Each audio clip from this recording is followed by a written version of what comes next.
देवीलाल, ओ देवीलाल! बरामदे में सो रहा देवीलाल घबराकर उठ बैठता है। जी मालिक, अभी आया।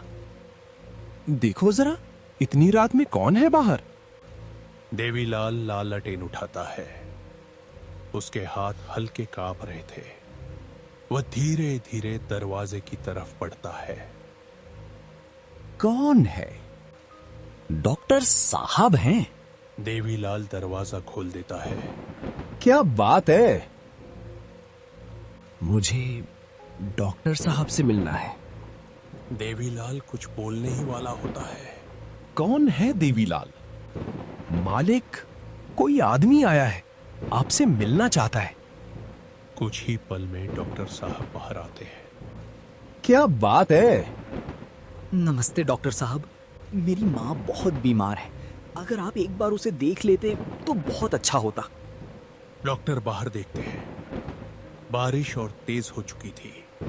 इतनी रात में और इतनी बारिश में, ऐसे में वो रुक जाते हैं, सोचते हैं, फिर फैसला लेते हैं। ठीक है, चलता हूं। देवीलाल हैरान रह जाता है। डॉक्टर अंदर जाते हैं। रात के 10 बज चुके थे। मेडिकल बॉक्स उठाते हैं। जैसे ही वापस आते हैं। तुम कैसे आए हो? जी, मैं पैदल आया हूं। डॉक्टर हल्का चौंकते हैं। पैदल? वो आदमी बस चुप रहता है। देवीलाल, गाड़ी की चाबी लाओ। जी मालिक। बारिश अब पहले से भी ज्यादा तेज हो चुकी थी। गाड़ी के शीशे पर गिरती बूंदें बाहर का नजारा धुंधला कर रही थी। डॉक्टर साहब गाड़ी चला रहे थे, लेकिन उनकी नजर बार बार बगल में बैठे उस आदमी पर जा रही थी। वो आदमी बिल्कुल चुप, सीधा सामने देख रहा था, जैसे उसे रास्ता पहले से पता हो। कहाँ रहते हो तुम? पास में ही गांव है करजान। डॉक्टर साहब की भौहें हल्की सिकुड़ जाती हैं। करजान? वो तो यहाँ से करीब 5 किलोमीटर दूर है। एक पल रुककर वो फिर पूछते हैं, तुम इस तूफान में पैदल यहाँ तक आ गए? जी, कोई और रास्ता नहीं था। उसकी आवाज न थकी हुई न कांपती हुई, बस अजीब तरह से ठंडी। कुछ देर दोनों के बीच खामोशी छा जाती है। तुम्हारी माँ को क्या हुआ है? 2 दिनों से तेज बुखार है। दवा दी थी, थोड़ी देर उतरता है, फिर चढ़ जाता है। उन्हें पहले किसी डॉक्टर को दिखाया? कई लोगों से कहा, पर इस बारिश में कोई आने को तैयार नहीं हुआ। वो एक पल रुकता है, फिर धीरे से बोलता है, सबने मना कर दिया। डॉक्टर साहब उसकी तरफ देखते हैं। उसकी आंखें अब भी सामने ही टिकी हुई थी। गाड़ी अब कच्चे रास्ते पर आ चुकी थी। चारों तरफ घना अंधेरा। तुम शहर कब आए थे? आज दोपहर। उम्मीद थी कोई ना कोई डॉक्टर मिल जाएगा, पर आपने निराश नहीं किया। गाड़ी धीरे धीरे रुकती है। आगे एक पुरानी विशाल हवेली खड़ी थी। उस हवेली में बिजली चमकती है और एक पल के लिए उसकी टूटी दीवारें, बंद खिड़कियां और डरावना सन्नाटा साफ दिख जाता है। यही है। डॉक्टर साहब गाड़ी को अंदर ले जाते हैं।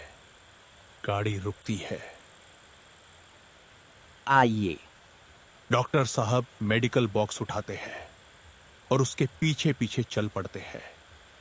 हवेली के अंदर कदम रखते ही एक ठंडी हवा का झोंका उनके शरीर को छूकर निकल जाता है, जैसे कोई अदृश्य चीज वहां मौजूद हो। अंदर हल्का अंधेरा था, लेकिन अजीब बात यह थी कि कुछ कमरों में हल्की रोशनी जल रही थी। वो आदमी उन्हें एक कमरे में ले जाता है। कमरे के अंदर एक बूढ़ी औरत बिस्तर पर लेटी हुई थी। ये मेरी माँ है। डॉक्टर साहब तुरंत काम में लग जाते हैं। इन्हें टाइफॉइड है। 3 दिन तक रोज एक इंजेक्शन देना होगा और 7 दिन तक दवा। वो एक कागज पर दवाई लिखते हैं। लेकिन इस वक्त दवा कहाँ मिलेगी? फिर अचानक उन्हें कुछ याद आता है। एक काम करो, गाड़ी की पिछली सीट पर एक डब्बा है, उसे लेकर आओ। जी, अभी लेकर आता हूं। वो आदमी कमरे से बाहर चला जाता है। कुछ सेकंड डॉक्टर अकेले खड़े रहते हैं। उन्हें लगता है जैसे कोई उन्हें देख रहा हो। वो धीरे से पीछे मुड़ते हैं, पर वहां कोई नहीं था। तभी वो आदमी वापस आता है। ये रहा डब्बा। डॉक्टर इंजेक्शन निकालते हैं। ये दवाइयां रख लो। गोली दिन में 2 बार देना और इंजेक्शन मैं खुद आकर दूंगा। आप कल कब आएंगे? 24 घंटे बाद, यानी कल रात 11 बजे। डॉक्टर साहब उस हवेली से बाहर निकल जाते हैं। उन्हें बिल्कुल अंदाजा नहीं था कि वो जिस घर से अभी लौट रहे हैं वो सिर्फ एक घर नहीं था। अगली रात बारिश अब भी जारी थी। हालांकि पहले जितनी तेज नहीं, लेकिन माहौल अब भी उतना ही भारी। डॉक्टर साहब अपने कमरे में बैठे थे। टेबल पर रखी फाइलें आधी खुली हुई, पर उनका ध्यान कहीं और था। बार बार उनके दिमाग में वही हवेली, वही अजीब सन्नाटा और वो रहस्यमयी आदमी घूम रहा था। दीवार पर टंगी घड़ी ठीक 11 बजने का इशारा करती है और तभी कमरे का सन्नाटा एकदम टूट जाता है। डॉक्टर साहब चौंकते हैं, धीरे से रिसीवर उठाते हैं। हेलो डॉक्टर साहब, आप अभी तक आए क्यों नहीं? डॉक्टर साहब के चेहरे का रंग उड़ जाता है। उनकी आंखें फैल जाती हैं। कहां? वहीं हवेली में जहां आप कल रात आए थे। कुछ सेकंड डॉक्टर बिल्कुल चुप, फिर अचानक ओह, मैं तो भूल ही गया था। अभी आता हूं। वो जल्दी से फोन रख देते हैं, लेकिन उनके चेहरे पर अब भी हल्की बेचैनी थी। अजीब आदमी है, इतनी रात में फोन। वो फिर जल्दी जल्दी तैयार होते हैं, मेडिकल बॉक्स उठाते हैं और फिर से उसी रास्ते पर निकल पड़ते हैं। 3 रातें लगातार, हर रात ठीक 9 बजे फोन आता और डॉक्टर साहब उस हवेली में जाकर इंजेक्शन देते। तीसरी रात कमरे में वही बूढ़ी औरत, लेकिन इस बार उसका चेहरा थोड़ा बेहतर था। अब बुखार उतर चुका है, इंजेक्शन की जरूरत नहीं, बस दवा देते रहना। जी। वो आदमी आज पहली बार थोड़ा संतुष्ट दिख रहा था। डॉक्टर साहब, आपकी फीस? उसकी चिंता मत करो, मैं बाद में ले लूंगा। डॉक्टर मुड़ते हैं और कमरे से बाहर निकल जाते हैं, उस हवेली से आखिरी बार। दिन बीतते हैं। 4 दिन बाद शाम का समय करीब 4 बजे डॉक्टर साहब एक काम से लौट रहे थे। तभी उन्हें अचानक याद आता है। अरे करजान, उस बूढ़ी औरत को देखना था। वो ड्राइवर की तरफ देखते हैं। सुनो, गाड़ी करजान की तरफ मोड़ो। जी साहब। गाड़ी धीरे धीरे उस रास्ते पर मुड़ती है। कुछ देर बाद वो हवेली फिर सामने थी, लेकिन इस बार कुछ अलग था। हवेली के बाहर अजीब सा सन्नाटा, ना कोई रोशनी, ना कोई हलचल। डॉक्टर साहब गाड़ी से उतरते हैं, धीरे धीरे दरवाजे की तरफ बढ़ते हैं। वो दरवाजा खटखटाते हैं, लेकिन कोई जवाब नहीं। फिर भी सन्नाटा। तभी उनकी नजर नीचे जाती है और दरवाजे पर एक बड़ा सा ताला लटका हुआ था। डॉक्टर साहब चौंक जाते हैं। ये ताला, ये लोग कहीं गए हैं क्या? तभी पीछे से एक आवाज आती है। क्या बात है बाबूजी? डॉक्टर धीरे से पीछे मुड़ते हैं। एक बूढ़ा आदमी उन्हें घूर रहा था। ये ताला क्यों लगा है? यहां जो लोग रहते हैं वो कहां गए? बूढ़ा आदमी धीरे धीरे डॉक्टर के करीब आता है। कौन लोग बाबूजी? वही माँ और बेटा। मैं पिछले 3 दिन से उनका इलाज कर रहा था।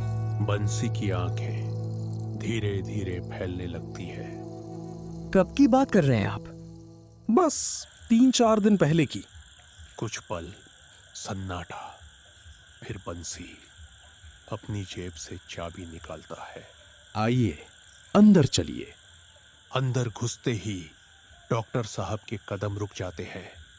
चारों तरफ मकड़ियों के जाले, धूल और सड़न की हल्की गंध, जैसे सालों से यहां कोई आया ही नहीं। ये कैसे? उधर आइए। वो उसी कमरे की तरफ जाते हैं जहां डॉक्टर ने इलाज किया था। कमरे में अंधेरा। लाइट जलाऊं? यहां लाइट? बाबूजी, यहां तो सालों से बिजली ही नहीं है। ये सुनते ही डॉक्टर के शरीर में सिहरन दौड़ जाती है। बंसी खिड़की खोलता है। बाहर की हल्की रोशनी अंदर आती है और वही बिस्तर दिखाई देता है जहां वो बूढ़ी औरत लेटी थी, लेकिन अब वहां सिर्फ धूल थी। नहीं, वो बुरी औरत यहीं थी। मैंने यहीं उसकी इलाज किया था। बंसी धीरे से उनकी तरफ देखता है। चलिए बाबूजी, बाहर चलते हैं। दोनों बाहर आते हैं। सीढ़ियों से उतरते वक्त डॉक्टर की नजर दीवार पर टंगी तस्वीरों पर पड़ती है। वो अचानक रुक जाते हैं। ये दोनों? वो तस्वीर की तरफ इशारा करते हैं। यही थे, वही माँ और बेटा। बंसी तस्वीर को देखता है। ये इस हवेली की मालकिन है और ये उनका बेटा प्रताप। लेकिन बाबूजी, ये दोनों 5 साल पहले ही मर चुके हैं। एक पल के लिए सब कुछ थम जाता है।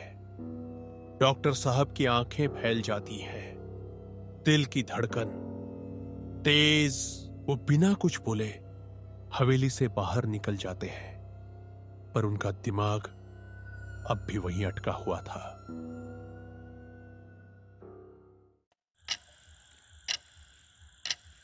रात ठीक 10 बजे और तभी वो धीरे से फोन उठाते हैं। हेलो। दूसरी तरफ वही आवाज। डॉक्टर साहब, आप अभी तक आए क्यों नहीं? कौन? हम जानते हैं अब आप नहीं आएंगे। कमरे की हवा अचानक भारी हो जाती है। आपकी फीस आपकी गाड़ी की सीट पर रखी है। डॉक्टर के चेहरे पर डर साफ दिख रहा था। 5 साल पहले मेरी माँ की मौत टाइफाइड से हुई थी। हम दोनों 3 दिन तक बुखार में तड़पते रहे। मैंने बहुत डॉक्टरों को फोन किया, लेकिन किसी ने भी आने से मना कर दिया। डॉक्टर की सांसें तेज हो जाती हैं। अगर उस रात मैंने आपको फोन किया होता तो हम बच जाते। अचानक कॉल कट। कमरे में फिर वही सन्नाटा। डॉक्टर साहब धीरे धीरे गाड़ी की तरफ बढ़ते हैं और सीट पर एक लिफाफा रखा था, भीगा हुआ, जैसे अभी अभी बारिश से निकाला गया हो। डॉक्टर उसे उठाते हैं और उसी पल बिजली चमकती है और एक सेकंड के लिए उन्हें गाड़ी के शीशे में पीछे की सीट पर कोई बैठा हुआ दिखता है। डॉक्टर झट से पीछे मुड़ते हैं, लेकिन वहां कोई नहीं था।